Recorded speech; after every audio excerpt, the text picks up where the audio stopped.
plane into the air and headed eastward over the foreboding Atlantic. Well, a few hours into the flight and the trouble began. Checking the instrument panel, Amelia was shocked to see that the altimeter wasn't working.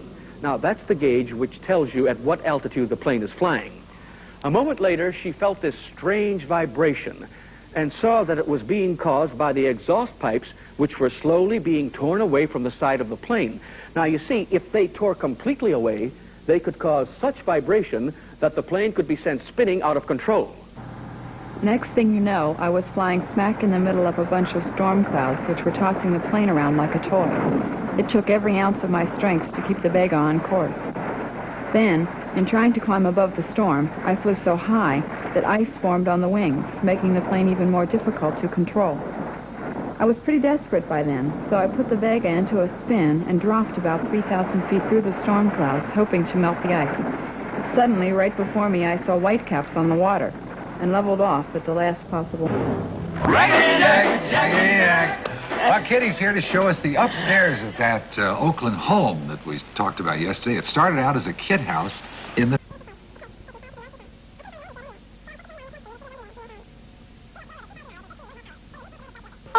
Problems. Amelia Earhart was the first woman and the second pilot ever to cross the Atlantic Ocean alone.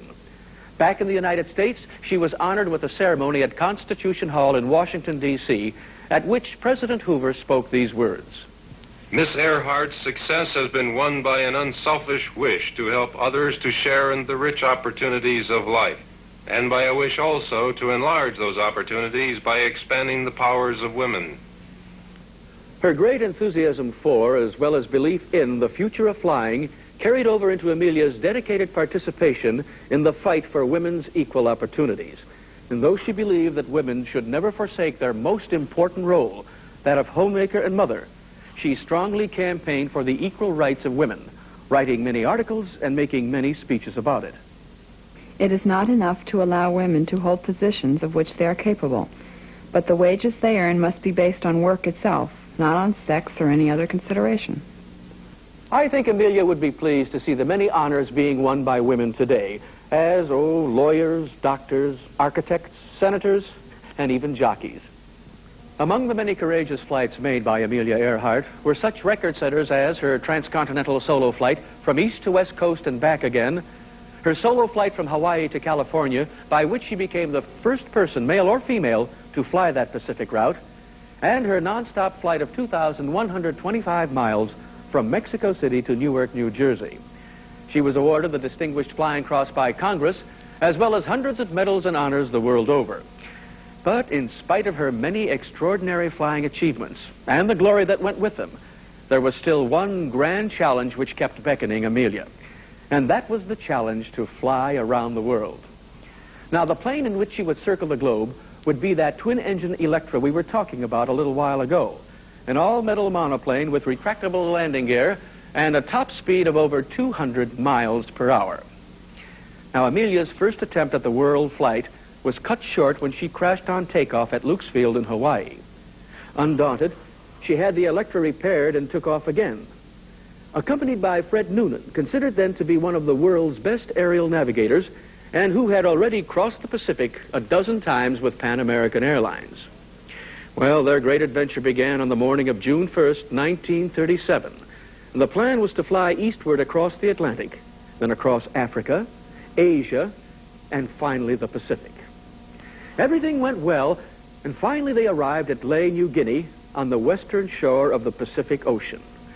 They had covered 22,000 miles, and there were 7,000 more to go. What they were faced with now was the longest, most treacherous leg of their world flight.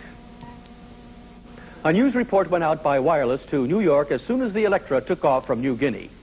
Amelia Earhart departed for Howland Island at 10 o'clock today, beginning a 2,556-mile flight across the Pacific, along a route never traveled before by an airplane. To the east from Howland Island came a second news dispatch. United States sailors and Coast Guardsmen set watch tonight along one of the loneliest stretches of the Earth's surface to guide Amelia Earhart on the longest, most hazardous flight of her career. At Howland, 2 communications watches had been set up, one aboard the Coast Guard cutter Itasca patrolling the island's coastal waters, and one on shore. Amelia was to report at prearranged intervals, giving her call letters KHAQQ.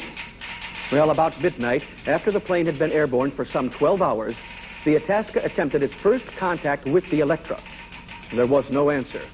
What followed were 8 hours of frantic transmissions by both voice and telegraphic key between the Electra and Howland. Sometimes the Itasca heard Amelia's voice very clearly. Sometimes it was very faint. Other times it was blotted out by static, but most of the time there was just silence. This is the Itasca. Will you please come in and answer? We're transmitting constantly on 500 kilocycles. We do not hear you. Please answer. At 8:45 a.m., Amelia's voice was heard loud and clear.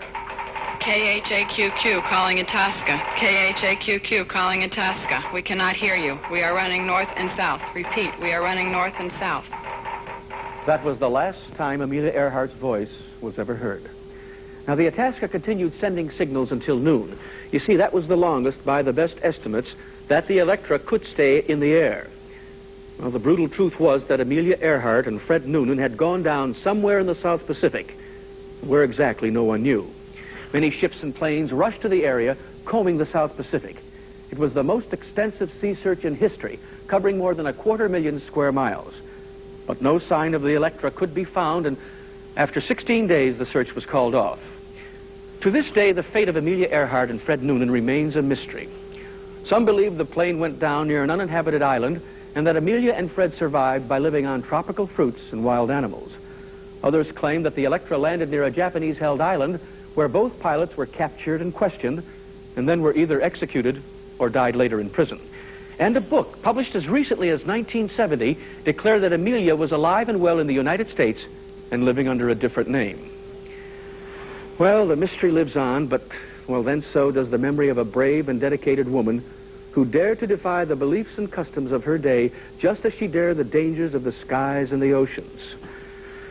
There remains the memory of the tousled hair, the friendly grin, the courage, the modesty, the very legend of Amelia Earhart.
The world's largest concert is scheduled for March 9th. If your school plans to participate this year, give the Educational Services Department of WVIZ a call.